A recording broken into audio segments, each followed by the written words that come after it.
Bob says it's 5:30.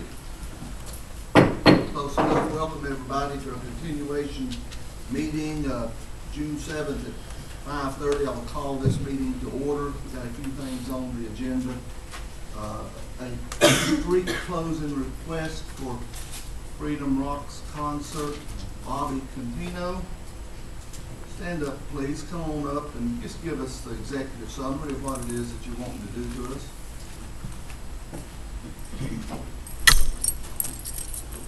Some of you know what we want to do to you because you've been to our concerts. We want to rock you. We have a prequel to the Independence Day week that we've been doing for, I think this will be our 4th year.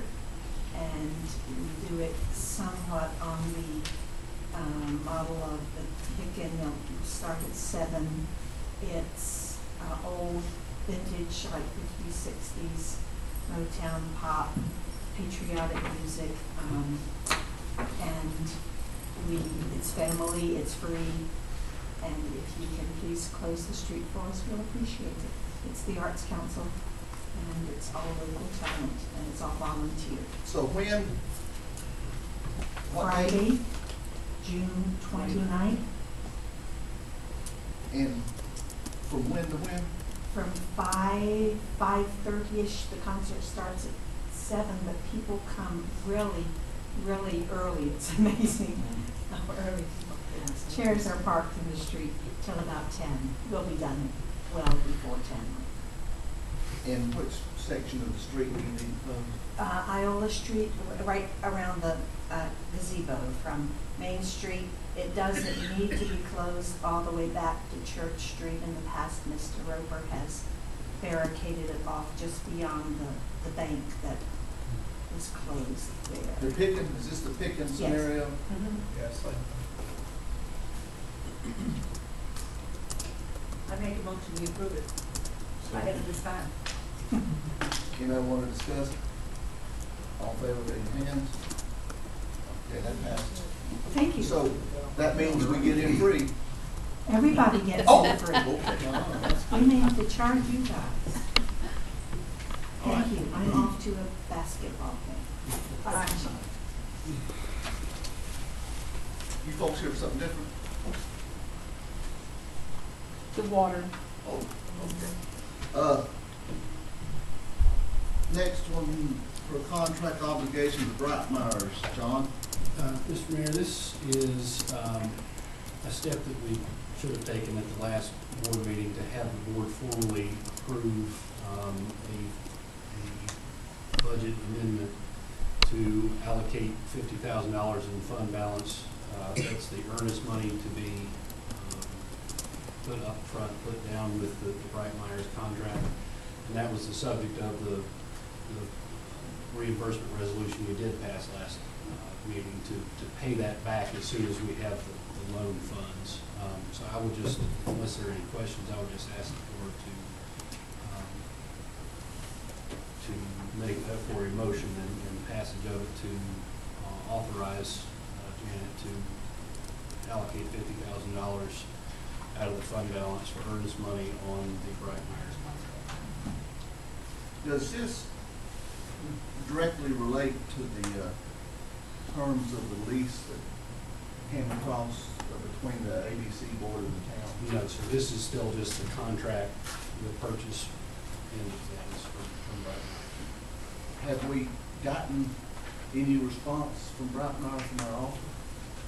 As in it's accepted? They're still looking for it to be, and until we had this final thing sewn up to make, this allows the finance officer to pre-audit the contract and show that the monies have been set aside to make that payment.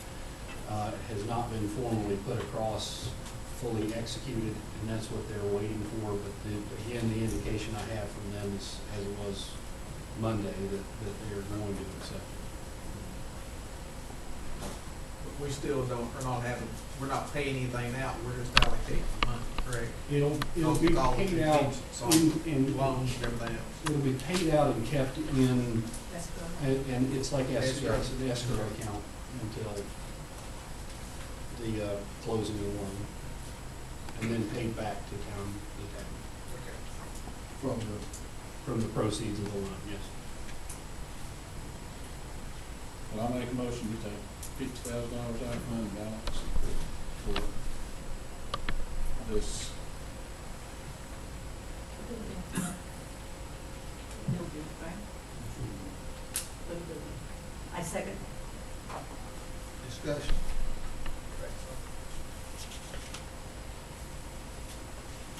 All those in favor, raise your hand. Opposed? Okay. Budget discussion for the fiscal year 2012-2013, unless I was missing the marks on Monday night, we really seemed to be resolved, with the exception of trying to determine a little more firmness on the utility rates. Sam, you sent out something.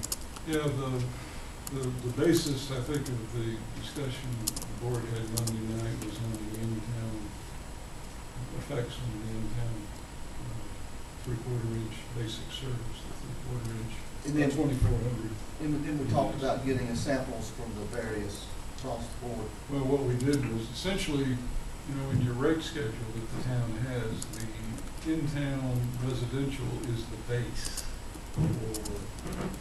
The commercial in town moves up from it, and then of course the out of town is a function of a simple doubling of those rates. So the core of it, as was pointed out during our discussions by Billy and Berlin, the core of it is the downtown or the in-town three-quarter-inch basic service, of which there's approximately 2,400 and plus inside the town.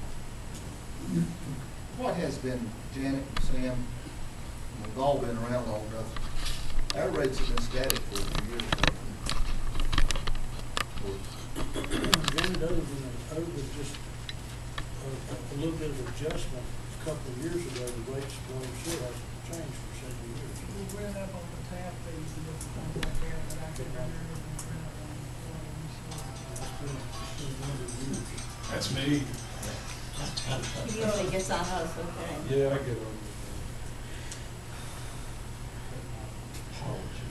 And We went back about 5 years and looked and couldn't tell any difference. What In happened, the I last 5 think it's years, been that's several what years, they and I found think Bill was the on the board, it was proposed many years ago to go up like 5%, and I think we did actually do that. And with the growth we had, it actually kept increasing.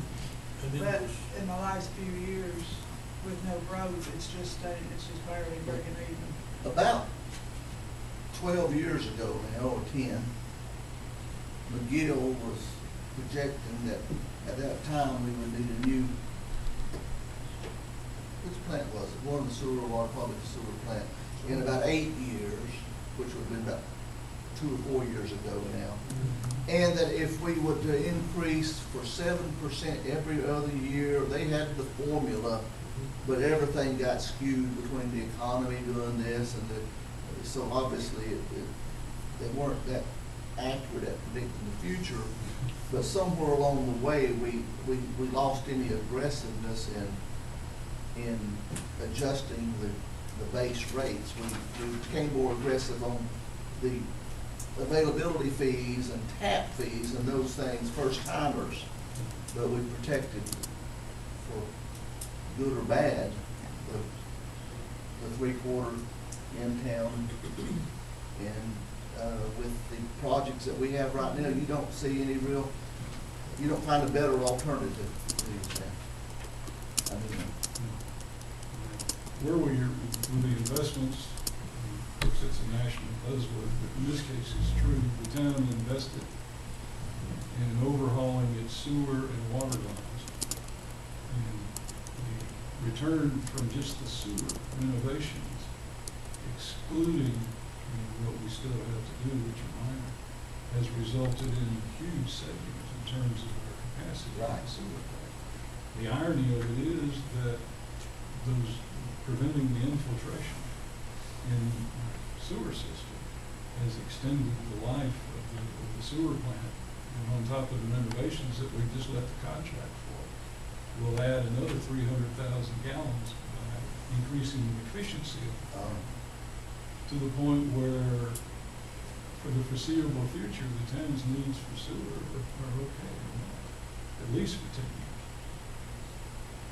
It's now the next phase, a couple of years down the road, now we're going to start doing serious planning for water.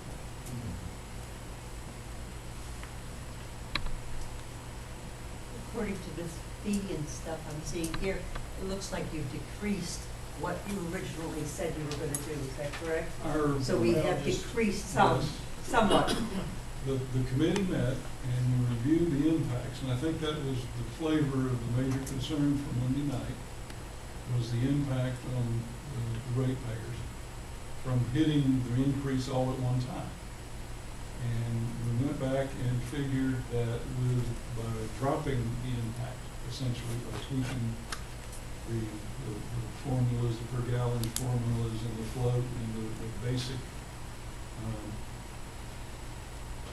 cost platforms at each meter size, that with this recommendation that we're given to the board and the agreement of the board that the difference in the water fee would stay this year at 190 to go to 250 in the following fiscal year instead of this upcoming fiscal year. Although this board cannot really bind. No, you can't, but it's an understanding that would be on the table next year's budget. And then also on the sewer per 100-gallon fee would be half of what was originally projected for the fee and will go to 7 cents. In the following year, then it would be 8 cents additional. And so by doing that and calculating out the difference until the first debt service payment would be due on the sewer plant renovation, which is going to be in November of 2013, that we should be able to accumulate the sufficient reserves to begin paying the debt service. Now, and of course, that's assuming that in July of 2013, the 2 deferred rate adjustments come into place. And we still have the wild card of how much we bring in through availability fees, new construction related. We certainly anticipated, at least tacitly, that we would have more revenue from those sources than it's turned out to be over the last couple of years. Well, that's true. And it's just, Monday night, that's one I had to name down when we were in there. I know that's, yeah. And I amended down the utility fees, which was what you're talking about, increasing $250,000 for this past year, so. And what I also did was to go back into what we would classify as minor within the year capital renovation projects. And we narrowed it down to just carrying the 2 major ones that are in the budget proposal and deferring the others that Jay had on his accumulation list until 2013. And so between all those things, we can make that rate deferment work. And that's in the memo. Delaying those small capital, other investments, that's not gonna hurt somewhere else. No, That's something no, we live with. those things, those lines are stable. But as you're replacing the systems, the major trunk work, the town is just about completed. Farrell, Billy and I can tell you, that we delayed stuff probably too long that we are just catching up for in this last 4 or 5, 3 or 4 years or whatever. We've done projects here that needed attention probably sooner than they got to. I guess we still have, even though we've got all these new lines in, we still have a lot of old lines out there. You go The main line, the main problems was the sewer lines, the filtration, now that's pretty much fixed. Pretty much so. With the completion of the county run project, running up to Little T, then up Cartouche and out to the industrial park and all that replacement, that has removed the last big source of infiltration in the system. So from this point on, we're ahead of the game, so to speak. You folks are here for this subject, you've mentioned that. Correct. It's not the public hearing, we had the public hearing Monday night. And so it's not set up to get up and vocalize on it, but we're at the discussion level. And I hope at least, you won't be satisfied because I sense there's going to be a sizable utility rate increase being strongly considered and probably passed.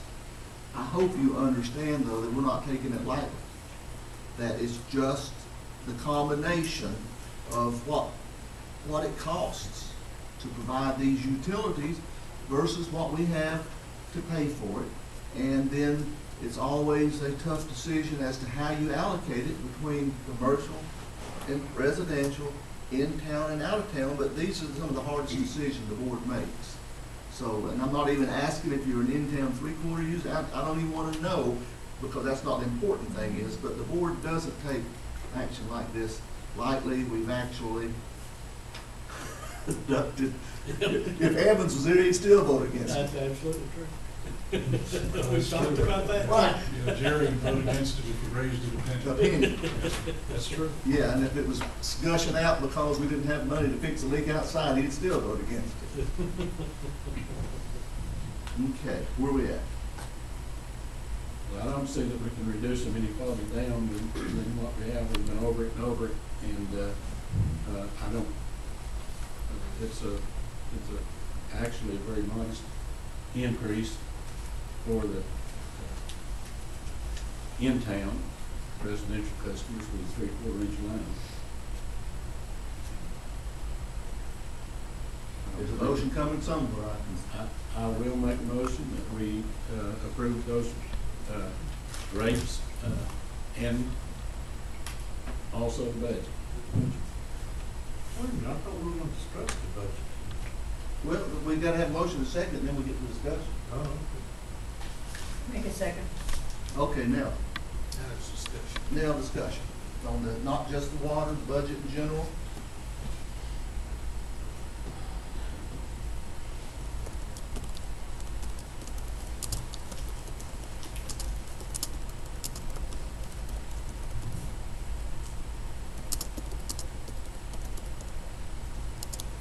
Any discussion? All those in favor, raise your hand. Opposed? Okay. John, talk to us. Mr. Mayor, I actually sent the board members an email. You should have it on your tablets on that topic, and that's really the only update I have for you at the moment. I'll I've been update over you. in Cherokee all day on another matter. Be on your top thing. Okay. I'll update you further as the situation works.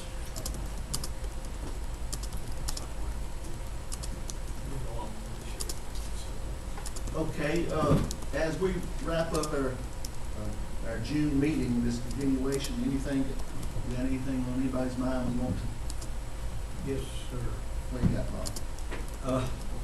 I'm sorry, Mr. Mayor, but I do not like this telephone thing where when you call the town hall, you're not getting a human being, when you first try. I just cannot see that we're getting that many calls, and when someone calls a public agency, they want to talk to a person and not have a machine talk to them. And no, we don't know the person we're calling's extension number. And I just feel like this is just another attempt to distance ourselves from the public. And this is my opinion. I just do not think it's in the best interest of the town where a person cannot call and talk to a human being. I understand it after hours, but during normal business hours, I think when you call, you ought to be able to talk to a human being. This caught me by surprise, Sam. Was it something that was discussed among some of the members? Was it a discussion at all? Tell me the history of this. This actually harkens all the way on back to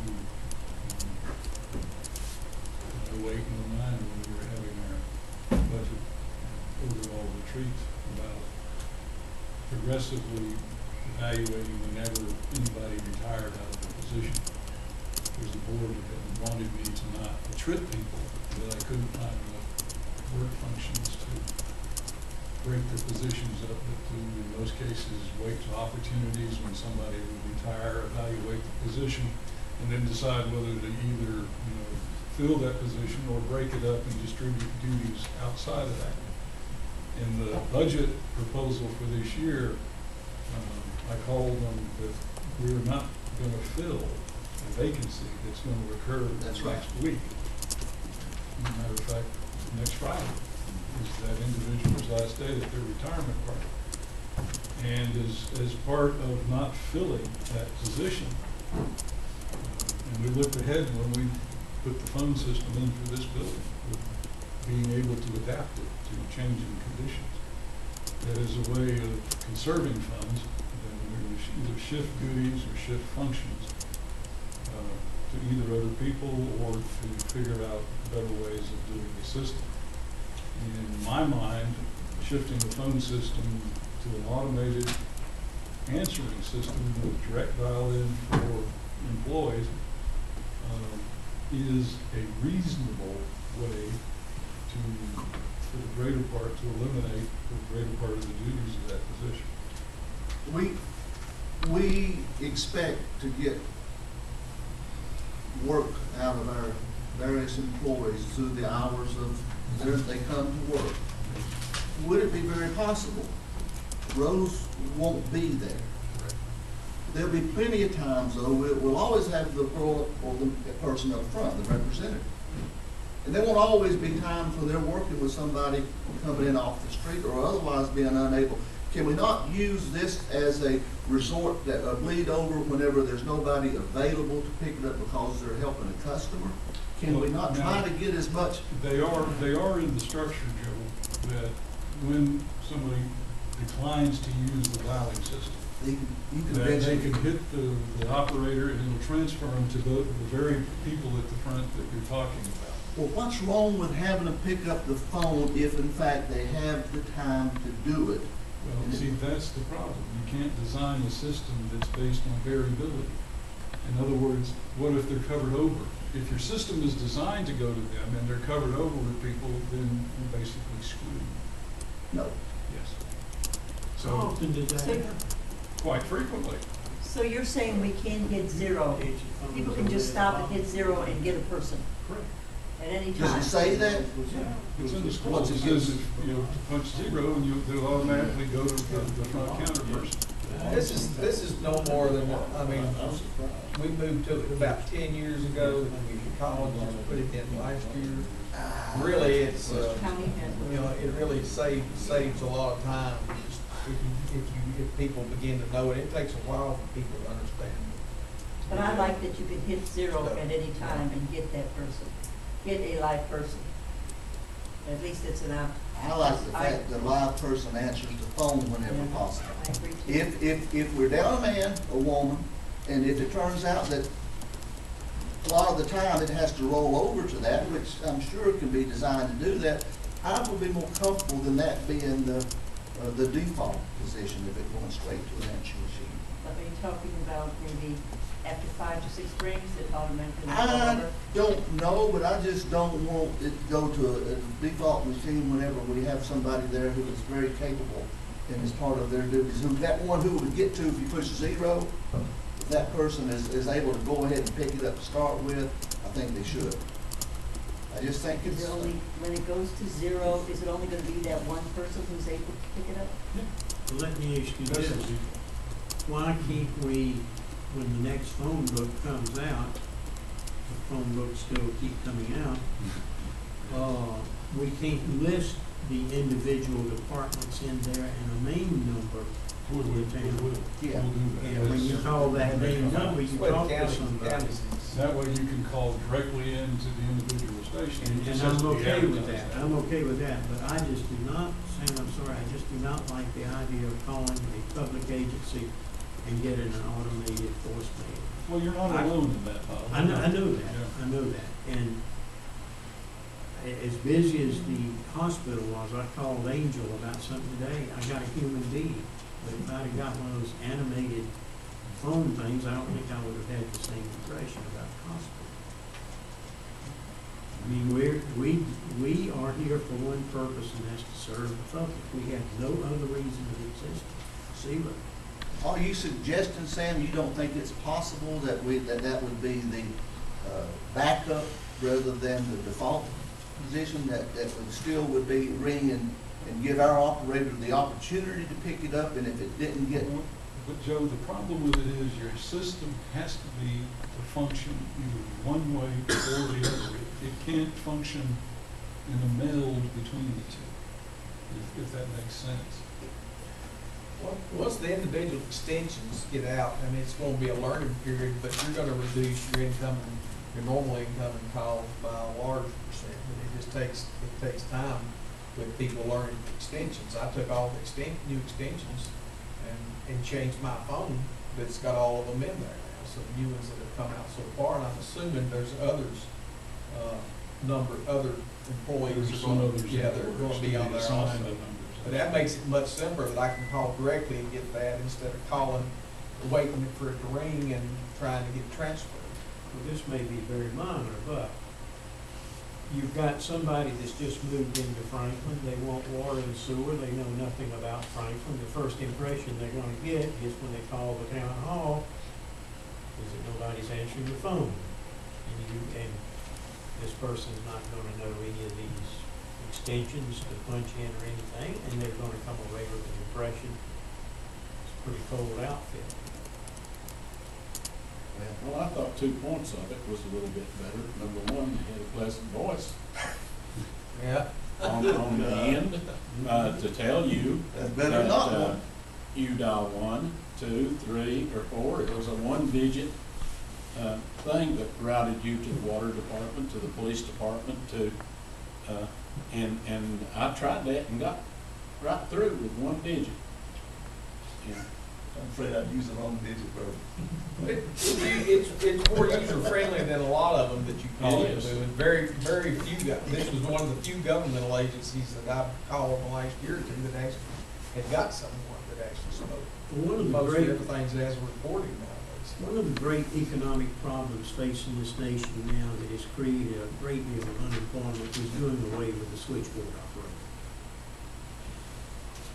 We could help the unemployment situation tremendously if we go back to switchboard operators.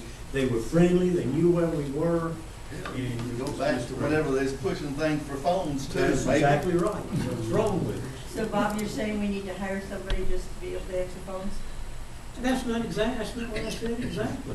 The bad part about that, I Bob, didn't was say that you that. had No, to that's what crank I'm that asking. phone. No, I'm saying though, we've got, if it needs to roll over, it could roll over, but if people are available to answer the phone, they should answer the phone in person, and then transferring it to wherever it needs to go. But there's nothing worse than if you go into a place and you're waiting in line and that person picks up the phone and starts talking. You've taken the time to come in the That kills me. building, That come kills in me. to talk to That's that, irritating. you're right there That's- going. That's a We- face-to-face we call. built- You're We listening. built, Joyce, we built the town hall, it's a public building that's not open to the public. All right. We, Now, we can hash that till the cows come home too. And I don't have the time to waste. Well, I don't either. okay. We had, discussed, at least I had suggested that maybe we would have continuing conversation over the Cherokees and the Indian Mound based upon their representation. Probably not a whole lot to discuss. The message that I got, and I'm sure it was probably received by everyone here, is that they were going to invite us to some type of meeting to hopefully discuss what can be done in the future towards the preservation of the Indian Mound. And I've not heard from anybody. Has anybody? Yes, I have. What did you? I heard from Donna this afternoon, as a matter of fact. While I was on the mound looking at whatever that is that's coming up, Diamond has suggested that the town look at putting some kind of matting over the mound right now, because if we get a torrential rain, because a lot of that mound is still, nothing is growing on it at all. And Diamond has been extremely generous and gracious as what I consider to be the representative from the tribe on this matter. And could we not talk with the agriculture department and see if there's any kind of mat that we can put down right now, like the DOT uses on roadsides for erosion and whatever else we need? Is there an erosion risk should there be heavy rains. There's enough of a fiber mat between the remainder of the original grass underneath, plus the spray-on application mat, even though it doesn't appear that a substantial portion of that grass is taking. So my position on that is now we're looking, in fact, with the DOT about a suggestion about a better seed cover, grass cover to put over that in the original. Obviously, it's somewhat too delicate, I think, for that environment. Would it be appropriate that, I didn't pick up that Diamond, who was very, handled himself well, was it a horticulturalist, agronomist, or other with any expertise? As I don't believe there's any sitting around the table. If in fact we were given the opinion by someone with such a background of the risk of erosion, wouldn't we want to try to, based upon that, reduce, minimize, prevent, or otherwise take some action in accordance with that? Well, you say I'm not a horticulturalist, but if we put a mat, nothing's gonna grow. No sun gets on anything, nothing's gonna grow. Well, I think that's not really where we're going with it, Joyce, is, I think the most effective way of dealing with the issue about a vegetation cover is to go on ahead and get one established. To let the grass come in and come up, even if we have to use a different seed variety to be. but we are utilizing pros now, professionals that we didn't before, is that correct? Well, the DOT people who do their, various applications for DOT construction and right-of-way preservation and other, trying to get them to give us a recommendation. And we would expect that they do have the basis and the training to. Yeah, as Billy said at the last Monday night, the DOT has applications literally you spray on concrete, grass will sprout. And I think certainly that application on the mound down there would be much better than trying to put something over it that doesn't allow anything to grow. Well, What I was speaking of though it's impregnated with seed and fertilizer. And as Oh, it okay. takes I know over, I know what you mean. the matting part disintegrates. It's everything, that's what I'm talking about. I'm As not an talking, alternative. I know I've been accused of astroturf on the mound. Well, that's not that bad right now. Looking back, it might not have been a bad idea, actually. But I was speaking of, I think see what Diamond I was. understand now what yeah. you're saying about that. Yeah. That's well, I what- misunderstood you too, Bob. I was thinking that he was fearful that right now, if a big storm came, it would. I got the feeling that from what you were originally saying, that Diamond was just saying you just put an erosion. No. mat over it. I'm Okay, sorry, that Bob, makes- That makes sense. I got you off DOT that. would have No, I- seed maybe in that I mat think that as we they want. find out what was recommended for it,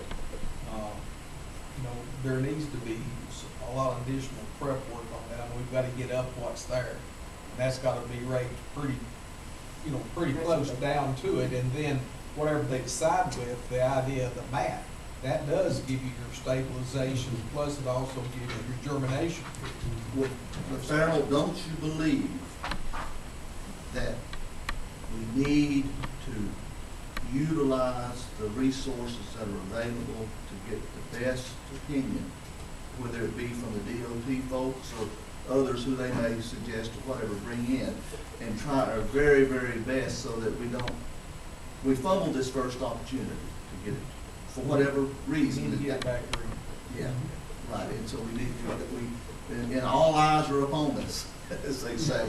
I would feel better if, once we find out what we're gonna do with it, we also bring in someone else just to verify that. Oh, I don't want us making, I want us approving a decision that was given by, or an opinion by a professional. July is not the time of year to grow grass because of the heat and stuff like that. So whatever we end up doing, we're gonna have to put a lot of election time and water and everything else to care on it. It will grow, but it just requires a lot more irrigation. We did decide that we're gonna take a handful of that seed and we're gonna plant it and see if it'll really grow, or that we got a lot of seed. We got a warranty issue there, John. fit for the particular purpose. Yeah, absolutely, I'd like to know if there's something wrong. You can't have it for All right, so I've got some areas I need to see. what I did, I sent a letter. It's a very innocuous letter. It's giving no opinions of the board or whatever, but to Chief Hicks, but I guess it's public information. I've got like 8 copies of it, if anybody wants it to have it, whatever, because I don't know, this is such a touchy subject matter, and it can, because it involves the tribe plus 2 competing jurisdictions, it's just a matter of, you know, it's got a lot of ways it ends up going. But, yeah.